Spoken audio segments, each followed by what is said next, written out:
Amigos, bienvenidos a la guía del Gran Premio de Japón, bienvenidos a una de las carreras seguramente más especiales de la temporada 2025 de Fórmula 1, bienvenidos al país del sol naciente, bienvenidos a un circuitazo como es el de Suzuka, bienvenidos a la continuación de la saga de lo que está pasando en esta temporada 2025 de Fórmula 1, bienvenidos, como digo, al Gran Premio de Japón de Fórmula 1 2025, nombre oficial Fórmula 1 Lenovo Japanese Grand Prix, el 39º Gran Premio que se va a disputar en Japón. Hasta ahora 4 han ido en Fuji, 4 han ido en Suzuka. Antes de seguir con el contenido, déjame que te cuente que este vídeo está patrocinado por NordVPN. ¿Y para qué necesito yo una VPN? Os preguntaréis. Bueno, para muchas cosas. Por ejemplo, hay 24 carreras de Fórmula 1 este año. Muchísimas, si me preguntas. Seguramente alguno de vosotros tenga un fin de semana en el extranjero planeado que le coincida con un gran premio. Drama total.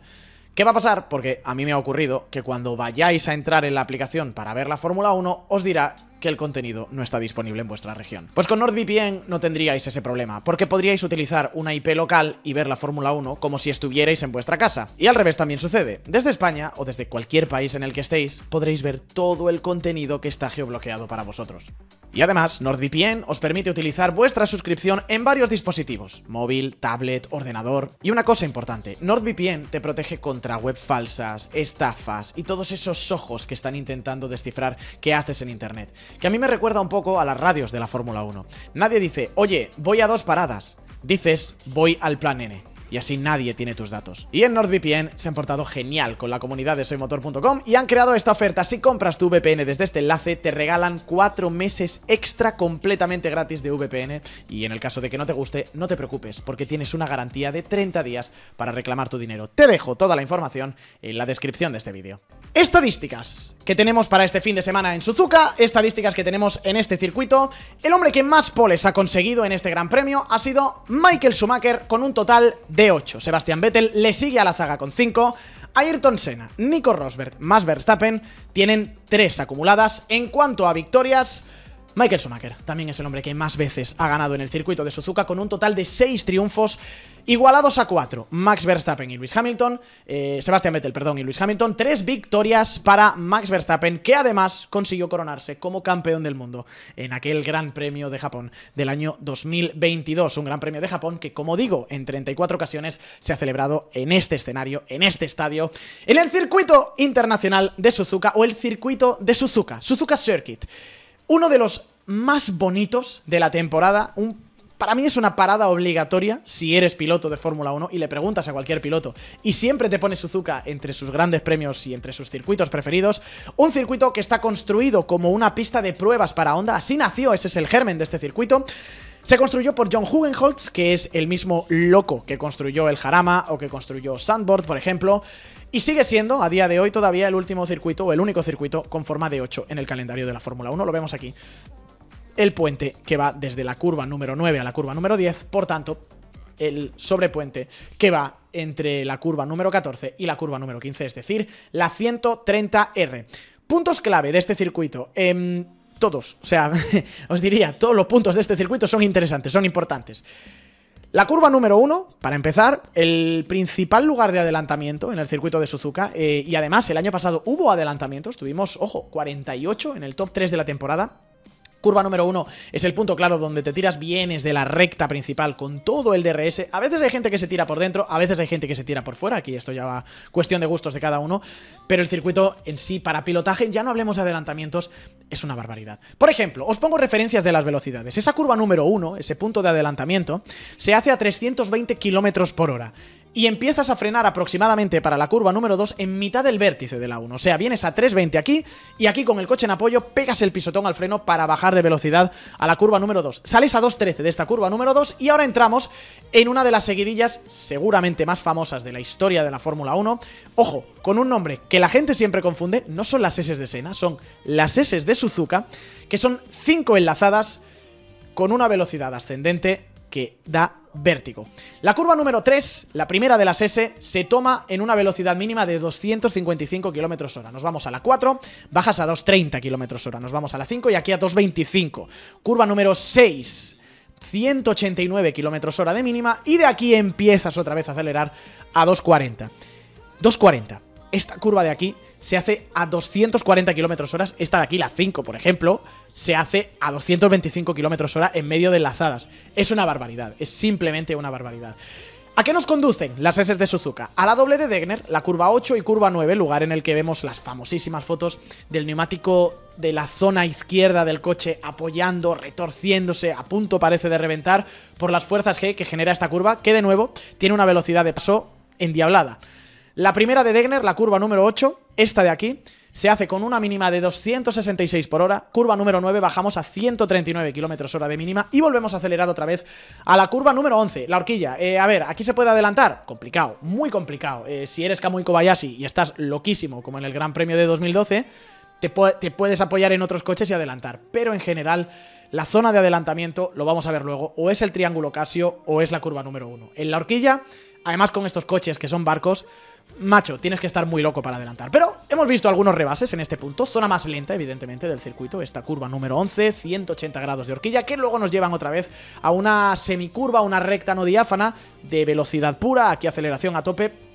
Y volvemos a una curva y 13-14 que vuelven a ser de mucha velocidad. La curva de la cuchara se llama a este doble vértice, como digo, de la 13 y la 14, con una velocidad mínima de 233 km hora en la entrada de la 13, una mínima de 168 en la 14, que luego vuelve a conducir a la recta de atrás, a una de las zonas más famosas seguramente del circuito, la 130R, curva número 15, justo antes de la detección de la única zona de DRS, esa 130R en la que, por ejemplo, en el año 2005, Fernando Alonso pasó por fuera a Michael Schumacher, alegando que sabía que Michael iba a frenar, porque tenía hijos en casa que le estaban esperando.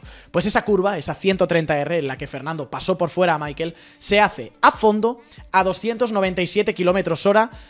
Si eres Charles Leclerc, incluso la puedes hacer a una mano. Recuerdo, he estado viendo, os digo la verdad, he estado viendo imágenes, he estado viendo onboards para ilustrarme en esta guía, y he visto varias fotos y varias onboards del año 2010, cuando tenían el S-Duct, que tenían que apretar o tapar ese agujero en el cockpit los pilotos para ganar carga aerodinámica, o para perder carga aerodinámica, mejor dicho, para hacer que el alerón trasero no funcionara tan bien. Hacían la 130R a una mano, por ejemplo, y dices, es una locura, tío, es una barbaridad absoluta lo que hacen en este circuito de Suzuka, que os estáis dando cuenta, estamos yendo casi curva por curva, porque esto es lo que pasa cuando la Fórmula 1 va a un circuito bueno y a un circuito de verdad. Última gran frenada, otro punto de adelantamiento posible, el triángulo Casio, la curva 16, curva 17, aquí pues hemos visto golpes históricos como el de Ayrton Senna y Alain Prost en el año 1989, y hemos visto también adelantamientos increíbles en esta zona. Y hemos visto también, por ejemplo, a Nicolas Latifi confundirse de vértice y hacer la curva, pues, un poquito antes de lo que le tocaba y tener que dar la vuelta. Y curva número 18, la última del circuito, que es bastante complicada, aunque parezca que es una curva sencilla en aceleración, porque llevas el neumático izquierdo ya muy caliente, estás en apoyo, lo que te pide el coche es abrir la trazada bastante para darle salida, sobre todo en clasificación, y ganar mucha velocidad punta. Y hemos visto accidentes, recuerdo Latifi en el año 2022, Montoya en el año 2006, si no me falla la memoria, por gente que pilla simplemente la hierba que hay en el exterior de esta curva y se acaba yendo. Entonces es una curva complicada y es un circuito, como digo, muy difícil, un circuito que mete muchísimo estrés a los neumáticos. Lo dicho, el año pasado tuvimos 48 adelantamientos en total en este Gran Premio, top 3 de la temporada, solamente superado por Las Vegas y luego creo que fue España, el segundo circuito con más adelantamientos de la temporada pasada. Y lo que ocurrió el año pasado aquí fue seguramente el principio del fin del Red Bull, o al menos el último gran dominio, último gran doblete, con Max Verstappen en la cabeza, Checo Pérez en la segunda posición, tercera plaza para Carlos Sainz, doblete, como digo, de Red Bull en la parrilla. Hubo una doble salida porque en la primera se dieron un talegazo bastante fuerte Alex Albon y Daniel Ricciardo, y de hecho tuvo que tirar Alex Albon ese chasis a la basura. En la segunda salida por bandera roja, de nuevo los dos Red Bull mantuvieron la punta de la carrera, y a partir de ahí lo que hizo Max Verstappen fue abrir el hueco, controlar la distancia con Checo Pérez. Checo, que estuvo muy cerca de Max durante la primera parte de la carrera, parecía que incluso le podía debatir la posición. Al final acabó segundo Checo Pérez, y fue una carrera, como digo, de gestión de ritmo del equipo Red Bull, en la que Max ganó, Pérez terminó segundo. Y Sainz acabó en la tercera posición. Sainz haciendo una estrategia un pelín diversa a la que estaba haciendo el resto de la parrilla, alargando un pelín más su único neumático, su último neumático medio, y Leclerc, recuerdo por ejemplo que en esa carrera estaba pues con una sola parada, con una estrategia de una parada que más o menos le funcionó, aunque evidentemente no con los resultados de su compañero de equipo. De hecho, esta fue la estrategia del año pasado y es información que podemos tener de cara a este Gran Premio. La elección de neumáticos es la misma, ¿vale, chicos? C1, C2, C3. Carlos el año pasado, como digo, fue capaz de alargar hasta la vuelta 36 con 2 juegos de neumáticos medios. Como veis, salvo los Ferrari, el resto no jugó la opción de cambiar, o pocos del top 10 jugaron la opción de cambiar el neumático de salida por esa primera vuelta interrumpida por la bandera roja. Los dos Red Bull pues utilizaron el neumático medio al máximo, el duro era más lento y fue la gran enseñanza, y fue por lo que, pues por ejemplo, Lando Norris cayó posiciones atrás aunque partía en la tercera plaza, y Leclerc, por ejemplo, con una sola parada no fue capaz de superar a Carlos Sainz. La clave estratégica del año pasado, y no sé si será un poco la clave de este año, fue intentar alargar al máximo posible la vida del neumático medio, y lo que dice Genki es verdad. Vemos aquí al pobre Lance Stroll, que salió con el neumático blando, luego dijo en la resalida, venga, voy a meter otro neumático blando. A la vuelta 12 dijo, oye, mira, el blando no, vamos a ver el medio. En la 22 dijo, bueno, el medio tampoco, a ver el duro. Y luego a la 34 dijo, mira, vamos a meter el blando otra vez porque el duro tampoco está funcionando. No le fue bien, no le fue bien la carrera a Lance Stroll el año pasado en el Gran Premio de Japón con la estrategia.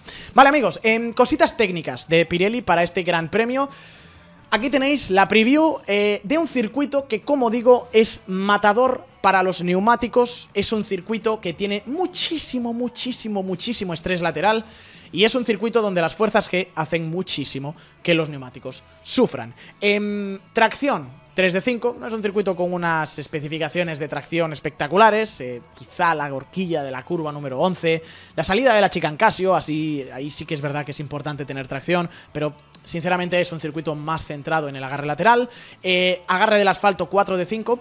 Es interesante una cosa, Pirelli ha confirmado que se ha reasfaltado al menos el 50% de la superficie, y eso significa que la previsión de Pirelli es que el circuito sea un segundo más rápido que el año pasado. Y ojo, esto es importante porque venimos de un Gran Premio de China que era muy limitante de la parte delantera por esas curvas rápidas, donde se reasfaltó todo el circuito y se estaba rodando del orden de 3 segundos más rápido que el año pasado. Cuidado con Suzuka, porque tenemos un reasfaltado y podemos tener un circuito, como digo, un segundo más rápido que el circuito del año pasado, que el mismo trazado del año pasado. Abrasión del asfalto 4 de 5, es un asfalto bastante rugoso. Evolución de la pista 3 de 5, es un circuito que se suele utilizar bastante. Evidentemente nada limpia un circuito ni en goma como un Fórmula 1, pero no es un circuito urbano donde estaríamos en un 5 sobre 5. Y aquí ahora viene lo bueno. Estrés lateral 5, o sea, estrés del neumático 5 sobre 5, el máximo posible. Estrés lateral 5 sobre 5, el máximo posible. No hay grandes zonas de frenada más allá del triángulo Casio. Y agarre aerodinámico por todas esas curvas de estrés lateral, todas esas curvas rápidas de todos los sectores, porque todos los sectores al menos tienen una curva de más de 5 Gs. Pues eso hace que las necesidades de aerodinámica, los alerones que vayamos a ver, sean un poquito pared y no haya ese intento de compromiso como en China con rectas muy largas y velocidad punta. Aquí tienes que ir a la fuerza aerodinámica y aquí tienes que ir a generar la mayor carga aerodinámica posible. Entonces, con todos esos datos en la coctelera, con todo lo que hemos aprendido en el Gran Premio de Australia, que fue raro por la lluvia y en un circuito semiurbano, en el Gran Premio de China, que fue un fin de semana raro también porque tuvimos una sprint, ¿qué es lo que dice nuestra inteligencia artificial de soymotor.com? La guía, que me parece que es un nombre que no me habéis aplaudido lo suficiente y es maravilloso, sobre qué es lo que va a ocurrir este fin de semana. ¿Cómo ordenamos el Gran Premio? ¿Cómo ordenamos la parrilla del circuito de Japón? Pues nuestra inteligencia artificial, con todos esos datos que vamos metiendo en la coctelera, nos dice que el equipo más rápido este fin de va a ser McLaren. Por delante de, ojo, Red Bull segundo equipo, tercer equipo Mercedes, Ferrari cuarto equipo. Estamos hablando de que Ferrari ahora mismo, según los datos que tiene soymotor.com, sería séptimo y octavo en clasificación si ordenáramos por coche. Séptimo y octavo Ferrari. Haas bien. Haas sorprendentemente bien. Haas demasiado bien. Haas muy bien. Haas demasiado bien. Quinto equipo. Yo aquí a lo mejor difiero un pelín de lo que pueda decir la IA, pero ella tiene más datos que yo. Racing Bulls sexto, séptimo equipo Williams, es un circuito de bastante carga aerodinámica y aquí sabemos que el Williams puede palmar, es un coche de curva lenta el Williams, no de carga. Aston Martin octavo equipo, Alpine noveno equipo, Sauber décimo equipo. Todo esto, evidentemente, en unas condiciones normales y en unas condiciones en las que la pista esté como tiene que estar para correr una carrera de Fórmula 1, que es con sol y con buena temperatura. Ahora bien, ¿qué dice el tiempo? ¿Qué dice la meteorología? Pues primero, mirad de dónde he podido sacar información. Para esto también sirven los recursos de los que nos estamos nutriendo y que dejamos a vuestra disposición también en soymotor.com. Esta es la previsión del tiempo para el Gran Premio de Japón, según una web bastante fiable que he podido encontrar en la internetosfera japonesa. Lo que dice aquí, que sé que no lo entendéis, es precipitaciones. El sábado hay un 40% de precipitaciones, el domingo hay un 60% de precipitaciones. Y ahora sé que es el momento en el que todo el mundo dice ¡ja! Me quito la ropa. No. Porque he podido seguir indagando y he encontrado, gracias a nuestros nuevos recursos, la gente de YouTube sabe de qué estamos hablando, he podido encontrar otro radar que hace una previsión casi en hora real, esto es increíble, de la meteorología en Suzuka. Sí, hay previsión de lluvia para el domingo, pero no es, o al menos por las fuentes que yo he podido consultar, no es previsión de lluvia para las horas de carrera. Mirad, es un radar maravilloso este. Mirad este radar, ¿vale? Voy a darle al play, aquí veis la imagen. Aquí te pone la previsión de milímetros por metro cuadrado que llovería en Suzuka. Veis que el viernes no hay nada de lluvia. Entramos en el sábado, donde la previsión nos decía que había un 40% de probabilidad de lluvia. De momento no hay mucho y ahora veréis que cuando nos acerquemos a la noche empieza a llegar la lluvia. 3,2 milímetros, bastante lluvia. Eso durante la noche a las 2 de la mañana aproximadamente, pero luego durante el domingo, al menos en la hora de inicio de la carrera, que son las 3 de la tarde, pues no pone lluvia. Por tanto, yo te digo una cosa, yo hasta lo agradezco, sinceramente. Yo agradezco que no vaya a haber lluvia porque así vamos a tener una imagen, un dibujo un poquito más real, sinceramente, de lo que va a pasar en este Gran Premio de Japón, donde tenemos que resolver muchas dudas y tenemos que ver qué es lo que ocurre con cada uno de los equipos de la temporada 2025 que llegan así a este Gran Premio. Y vamos a empezar, amigos, si queréis, con la recopilación del equipo Alpine, con la última hora del equipo Alpine. He visto que ha habido mucha gente que se ha puesto nerviosa porque bajan a Jack Doohan. El equipo Alpine baja a Jack Doohan. Y ahora va la segunda parte del titular. Para los entrenamientos libres 1. No nos flipemos, que he visto cómo habéis reaccionado a la noticia de que Doohan no iba a estar en el Gran Premio de Japón, pero es libres 1. Ryo Hirakawa, que ya sabéis, lo anunciaron este año como piloto de reserva del equipo Alpine, piloto japonés además, pues han tenido un gesto que supongo ha venido acompañado también de ciertas compensaciones económicas y va a sustituir en la primera sesión de entrenamientos libres a Jack Doohan, el equipo Alpine que llega, como digo, a este Gran Premio como único equipo que todavía no tiene puntos. Serapio, 10ª posición para ellos y además con el sinsabor de la descalificación técnica que tuvo Pierre Gasly después del Gran Premio de China. Racing Bulls, aquí está la foto, chicos, aquí está la foto del el retornado y de alguna forma, digamos, también el renacido Liam Lawson, que vuelve otra vez al equipo después de un periplo de 2 carreras con el hermano mayor, con Red Bull.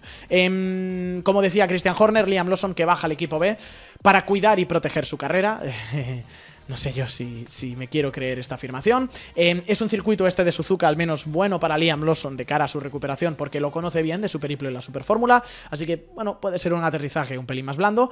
Dice Liam Lawson con respecto a regresar al equipo Racing Bulls, respecto a este fin de semana, dice, es un fin de semana con una gran oportunidad para mí, pues vuelvo a unirme al equipo Visa-Cash-App Racing Bulls y estoy muy emocionado de volver a trabajar con este equipo. Como siempre, daré todo lo que tengo y ha sido curioso en la previa del Gran Premio unas declaraciones de Tony Quinn, que es uno de los valedores, patrocinadores, apoyos principales económicos de la carrera deportiva de Liam Lawson, que ha dicho que está contento de que le hayan bajado a Racing Bulls. Declaraciones textuales, las que voy a leer ahora, dice, realmente creo que es bueno para él. Continuar otro evento sin rendir bien, hablando de Red Bull, sería peor para él. Creo que estaba al borde del suicidio, para ser honesto. Supongo que hablamos de suicidio deportivo, evidentemente.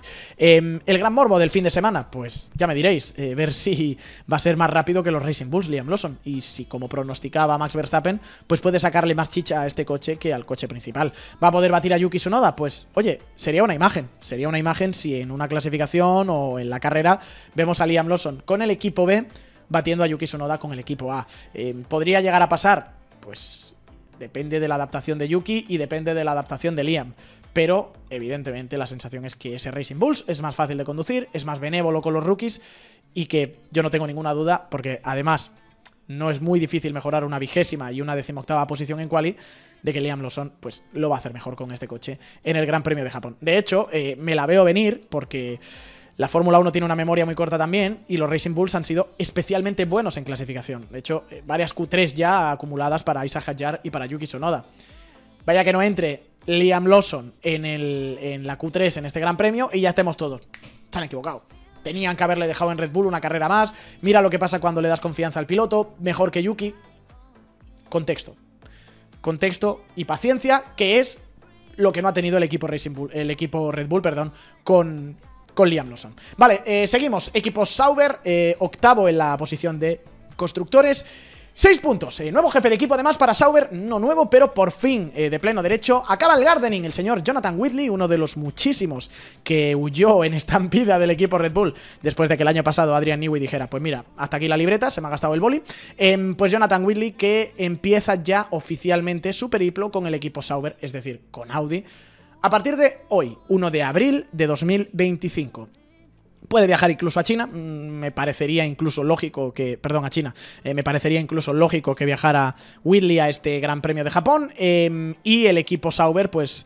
que de nuevo está en una posición comprometida. La inteligencia artificial de soymotor.com, pues ya lo habéis visto, le da como último equipo.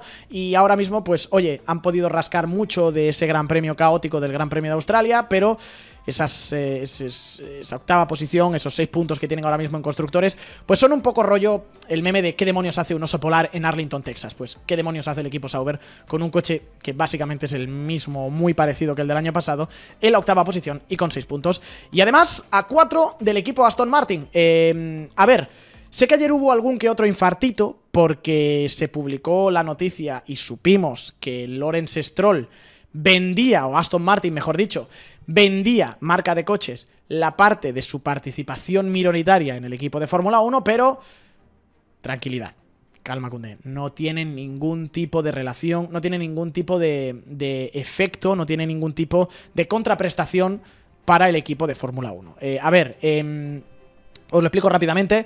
Básicamente lo que pasa es que Aston Martin marca y Aston Martin equipo siempre han sido entidades separadas que...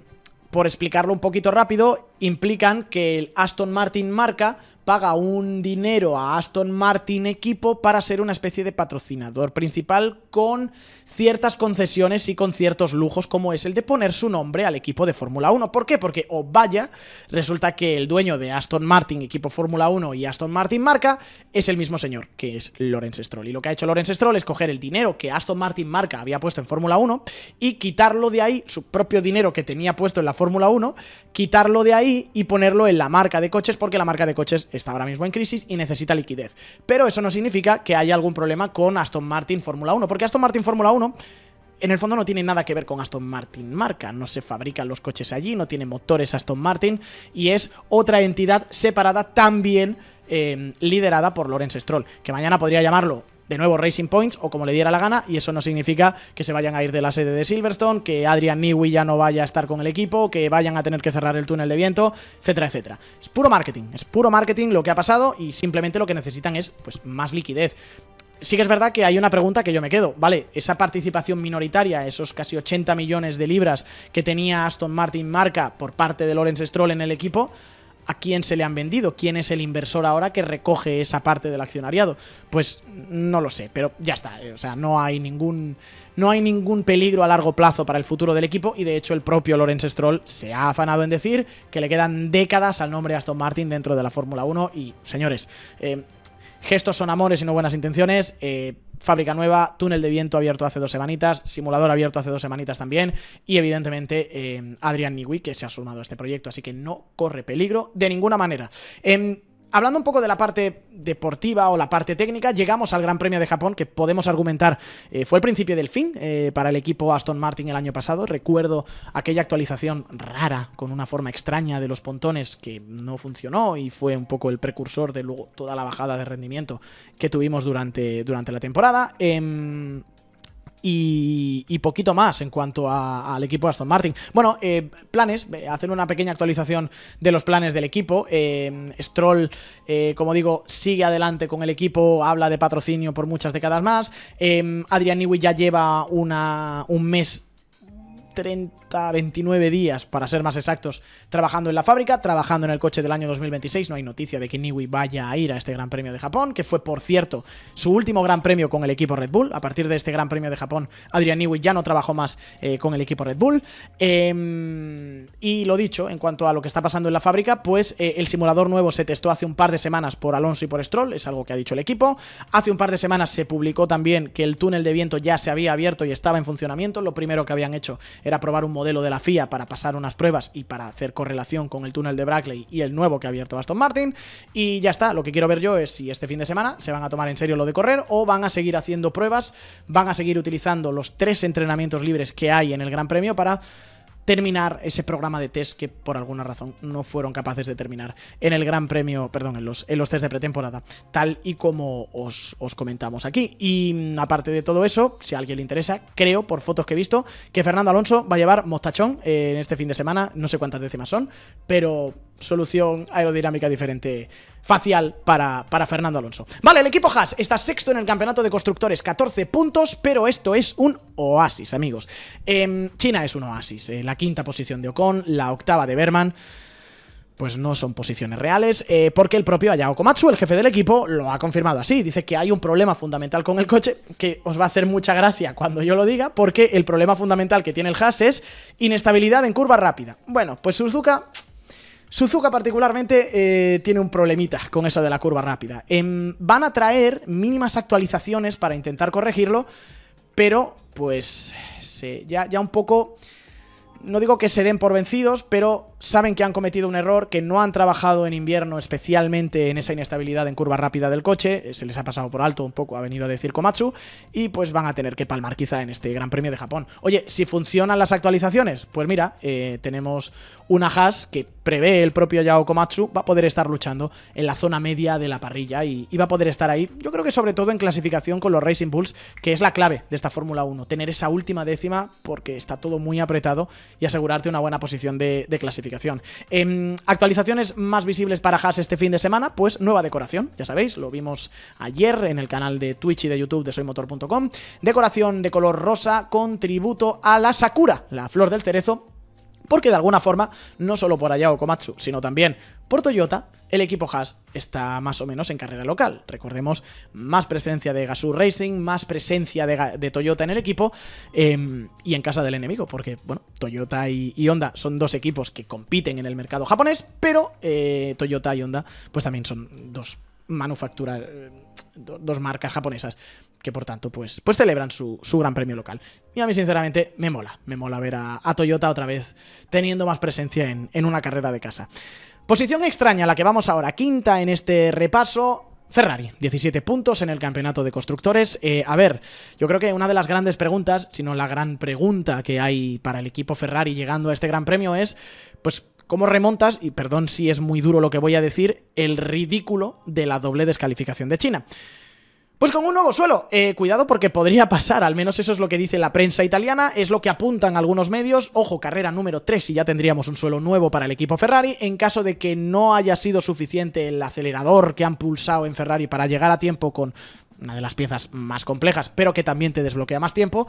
A lo que se refieren en la prensa italiana es a pequeñas correcciones, modificaciones en el suelo del coche que podríamos ver este fin de semana, porque igual que el año pasado, la carrera de estrategia y la carrera de desarrollo es fundamental, y si eres capaz de ganar una décima, un gran premio antes que tu equipo, pues son puntos importantes. En cuanto al equipo Ferrari, he podido ver una información que me ha resultado súper interesante, que habla de cómo se está aclimatando Hamilton al equipo y los cambios esperados específicos, por ejemplo, que le han hecho en el volante para que se sienta más en casa. Y no son cambios que están únicamente destinados a la ergonomía, la disposición de los botones, sino también a cómo se entrega la información en la pantalla del volante. Es decir, han hecho cambios de software para adecuarlo más a Hamilton y le han hecho, no un programa especial, pero casi un programa especial muy diferente de volante al que tiene, por ejemplo, Charles Leclerc. Os lo pongo en efectos prácticos. Le han metido info adicional del mapa motor que está usando. En la esquina superior izquierda del volante de Hamilton aparece el SOC,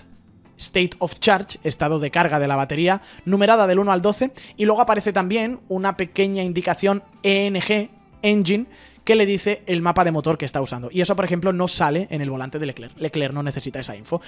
Y además, pues ha pedido reajuste de algunos botones, de algunos manetinos, y también la ergonomía, ya digo, normal, de la empuñadura del volante, y por ejemplo, es muy importante y siempre se hace, de la paleta del embrague, que se suele construir a medida de los dedos del piloto, y evidentemente pues Hamilton ha pedido una disposición y un tamaño que a él le resulta más cómodo. Ojo al cambio que voy a hacer ahora, ¿vale? Estamos en la quinta posición de constructores con Ferrari. Delante de ellos, Williams. Porque Williams, con la doble descalificación de Ferrari en China, se volvió a poner otra vez en la cuarta posición de constructores. A ver, están igualados a 17 puntos, pero Carlos Sainz consiguió un puntito por esa doble descalificación en el Gran Premio de China. Es un gran premio muy importante, chicos, muy importante para Carlos. ¿Por qué? Porque venimos de Australia, que era un circuito semiurbano con lluvia, donde no pudo hacer básicamente carrera, porque al final pues tuvo un accidente y no hubo... De hecho, no sé si Carlos llegó a hacer una vuelta o vuelta y media como mucho de bandera verde. Gran Premio de China fue un gran premio al sprint, con una sola clasificación, en un circuito además muy limitado de la parte delantera, con unos datos, te puede dar unos datos un poco extraños. Así que llega el primer fin de semana de Carlos, en el que tiene un circuito normal, aunque, bueno, es un circuito de alta velocidad, pero es un circuito normal el de Suzuka, con 3 sesiones de entrenamientos libres. Así que toca a recoger muchos datos. Y lo que tiene que hacer Carlos es seguir entendiendo el coche, mejorar un pelo en quali, que analizando un poco, viendo dónde están los puntos de mejora de Carlos, si te paras al frío dato, de verdad que no es tan dramática la situación como parece, porque en China, si Carlos no comete un error en la última chicane, en la última horquilla, en la curva número 14, estaba por delante de Albon y de repente Carlos habría entrado en Q3 y habría echado justamente a Alexander Albon, lo cual ya te cambia un poco el dibujo de la carrera. Y luego durante la carrera el problema que tenía Carlos, sobre todo en la clasificación, en la carrera también, era sacar esas últimas 2 décimas al neumático blando, que es básicamente lo que os hemos estado avisando desde este atril que tenemos desde los test de pretemporada, que lo difícil es sacar el tiempo, esa última décima, esa última milésima al neumático cuando tiene que estar todo el coche perfecto, y de momento es algo que a Carlos pues le está costando un poquito más. Se une, por cierto, lo hemos sabido hoy, se une Víctor Martans a la academia del equipo Williams y va a tener esta misma semana ya un test de coches previos con el coche de 2023 en Monza. De hecho, Víctor Martans, que va a estar junto con Luke Browning en ese circuito de Monza, y Martans, que viene de alguna forma defenestrado de Alpine. O sea, es un poco, no sé si un cambio de cromos Colapinto Martans, pero da esa sensación de que Colapinto se va de Williams a Alpine y Víctor Martans se va de Alpine, que lo echan el año pasado. No sé yo con qué criterio, porque es un pedazo de bicho Víctor Martans, y entra ahora en el equipo Williams. Y luego ha sido muy curioso también, para terminar el repaso de Williams, unas declaraciones de James Bowles en las que ha hecho referencia al capítulo que Drive to Survive le dedica a Carlos Sainz, que tiene un nombre magistral, que es Carlos Sainz. Carlos firma. En ese capítulo, para la gente que no lo haya visto, se cuenta la historia de cómo Carlos está decidiéndose entre equipos, tiene un acercamiento muy próximo a la firma con el equipo Williams, que al final no acaba fructificando en un primer momento porque le llama en última hora a Flavio Briatore y parece como que hay una conspiración y Carlos pues oculta información al equipo Williams y al final pues acaba decidiéndose por Williams. Ha dicho James Bowles que no fue así en realidad, o sorpresa, que había una comunicación directa entre Carlos y el equipo Williams, que fue todo transparente en todo momento y que Carlos sí que le dijo abiertamente a Bowles, oye, está Flavio de por medio, no le dio ese plantón de la noche de hotel que hacen en el... Perdón por el spoiler, pero ya han pasado 3 semanas, podemos hablar de esto. No le hace el plantón en la habitación de hotel que parece que le hace Carlos al equipo Williams, pero aún así dice James Bowles que guay cómo toda esa historia rocambolesca ha sido capaz de filmarla y ha sido capaz de trasladarla a la pantalla el equipo de Netflix, que está, pese a todo, más o menos contento con cuál ha sido el resultado. Vale, Red Bull, tercero en el campeonato de constructores, 36 puntos para ellos. Y aquí está también la foto. Es el gran fin de semana, amigos, para el equipo Red Bull. En cuanto a marketing, lo han jugado perfecto.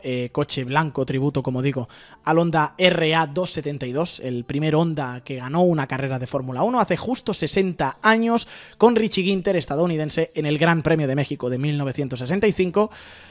Y Yuki Tsunoda, que se estrena en casa. ¿Y ahora qué? Es la gran pregunta. ¿Qué va a pasar cuando Tsunoda salga a la pista?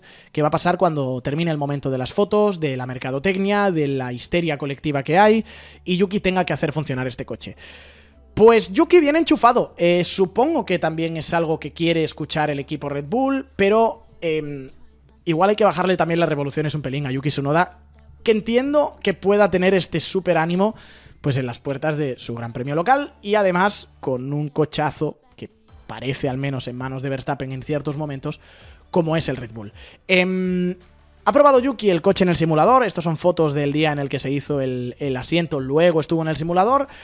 Y estas son las declaraciones de Yuki Tsunoda después de probar el coche en el simulador. He pasado 2 días en el simulador, dice Yuki, y con esa experiencia, pues no he encontrado el coche tan complicado de conducir. Definitivamente me llevé la impresión de que el eje delantero responde mucho, como la gente suele decir, pero si me preguntas si fue difícil de manejar, te diría que no me dio ninguna sensación particularmente extraña, al menos en el simulador. Ha dicho Yuki también que lo que va a hacer es intentar buscar un setup diferente al de Max durante la primera sesión de libres para coger velocidad, para entender bien el coche. Y entonces se ha venido arriba y ha dado una predicción, más un deseo yo creo que una predicción de resultado este fin de semana en Japón. Dice Yuki Tsunoda: no quiero subir mucho las expectativas, pero para este Gran Premio de Japón quiero acabar en el podio. Podio. Dicho esto, sé que no será nada fácil. Y mientras tanto, pues en el otro lado del garaje se disparan los rumores sobre Max Verstappen. Montoya ve a Max en Aston Martin porque, en declaraciones textuales del colombiano, recibirá una oferta que no podrá rechazar. Ralf Schumacher dice que cree que se irá a final de año a Mercedes. No nos ponemos de acuerdo en qué equipo va a ser el siguiente de Max, pero sí que nos ponemos de acuerdo en que no va a ser Red Bull y que al final de esta temporada o en el 2026 Max Verstappen va a dejar la que ha sido su casa toda su vida y el equipo que de momento, no sé si hasta ahora, si en última instancia, porque la vida es muy larga y hay más equipos, le ha dado 4 títulos. Quién sabe si hay alguno más. Y a la chita callando, mientras está pasando todo en Red Bull, mientras Ferrari se pega un tiro en el pie, pues sin tener el coche seguramente más rápido y con un coche increíblemente aburrido, pues el equipo Mercedes está segundo en constructores con 57 puntos. ¿Y qué pasa en Mercedes ahora? Pues que han visto que tienen una dupla de pilotos que funciona, que hay una estructura de equipo que parece que puede llevarles a hacer cosas importantes cuando este coche suba el nivel de competitividad y tiene que subirlo porque no está donde quieren. Y ahora mismo, pues Mercedes de repente se empieza a hacer el duro, o Toto Wolff se empieza a hacer el duro con las opciones de Max Verstappen. Yo, de nuevo, creo que esto es una careta y creo que si hay un momento en el que Max llama a la puerta de Toto, Toto mirará su agenda y dirá: o Russell o Antonelli, uno de los dos va a acabar fuera del equipo. Pero se hace el duro Toto Wolff y ahora dice que absolutamente sí, dijo en el Gran Premio de China, estaban cerca de un acuerdo para renovar a George Russell. Palabras de Wolff: es casi un secreto a voces que tenemos la intención de mantener a nuestros pilotos y además a largo plazo.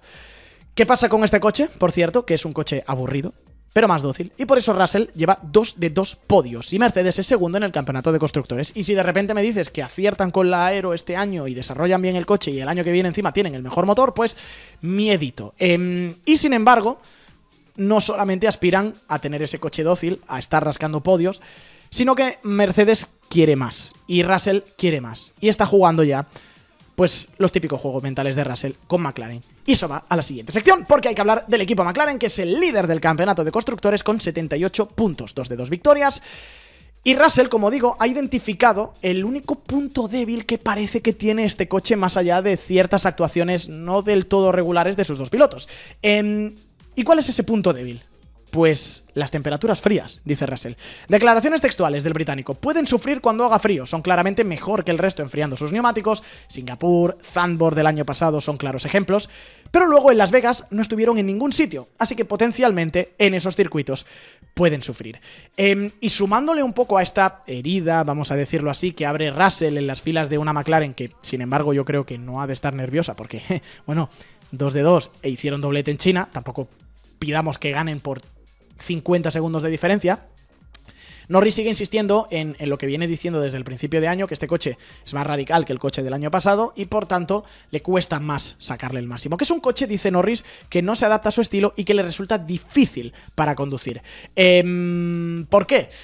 Pues investigando un poco, lo que pasa con Lando es que él tiene un problema con el grip delantero del coche, con el agarre del eje delantero del coche, simplemente por su estilo de pilotaje. Es un piloto que, al contrario que Piastri, que a lo mejor hace las horquillas o ciertas curvas un poquito más en U, Norris tiene unas trazadas algo más largas y por tanto pones más carga lateral, más estrés lateral en los neumáticos. Y eso especialmente le acusó mucho en el Gran Premio de China, donde vimos que había un montonazo de graining y le pasa, ¿no? Incluso también en Las Vegas también, en todos los circuitos que están limitados de la parte delantera, Lando Norris se suele cargar más los neumáticos y por tanto ahí sufre con Oscar Piastri, por ejemplo. Hablando de Piastri, por cierto, ojo a la bomba, que de nuevo voy a poner en cuarentena porque lo dice Jacques Villeneuve y lo que dice Jacques Villeneuve sabemos que a veces hay que tomarlo con pinzas y yo no sé muy bien si esta información es real, cómo ha llegado el propio Villeneuve a tener esta información. Pero básicamente Jacques Villeneuve ha dicho que este año no va a haber órdenes de equipos, salvo diferencia muy clara entre Piastri y Norris o una ventaja muy clara competitiva para McLaren en el campeonato de constructores, porque está escrito en el nuevo contrato que Piastri ha firmado antes del Gran Premio de Australia de esta temporada. Lo dicho, que salvo que pase algo muy grande en constructores o alguno tenga un problema como el año pasado, no habrá órdenes de equipo porque el contrato de Piastri con McLaren así lo prohíbe. Y con esas, pues llegamos a Japón, con un campeonato de pilotos que está separado por 10 puntos entre los dos compañeros de equipo. Si por lo que fuera hubiera doblete de McLaren este fin de semana y fuera de nuevo un Piastri-Norris, nos iríamos de Suzuka con 3 puntos de diferencia entre ambos, es decir, en el próximo Gran Premio, el que terminara delante del otro sería el nuevo líder del campeonato. Señores, hay Mundial y señores, os lo vamos a comentar en este canal de Twitch y de YouTube de soymotor.com en unos horarios que para los que estamos en Europa pues no son demasiado agradecidos, yo lo sé, pero aquí están. Estos son, como digo, los horarios de retransmisión de este fin de semana de las sesiones del Gran Premio de Japón, Libres 1 a partir de las 4:30 de la madrugada. Ya sabéis que vamos a tener nuestra previa a las 4:15 con árbol grande para vivir esa primera sesión de entrenamientos, la segunda 8 de la mañana, 7:45 la previa, tercera sesión de entrenamientos el sábado 5 de abril a las 4:30, 4:15 estaremos aquí en directo con nuestro Cristian Mestres, el primer fuego real, la clasificación a las 8 de la mañana, 7:30 la previa, la carrera, la salida del Gran Premio de Japón de la tercera ronda del Campeonato del Mundo de Fórmula 1 2025, el domingo a las 7 la previa en los canales de Twitch y de YouTube de soymotor.com a las 6 de la mañana.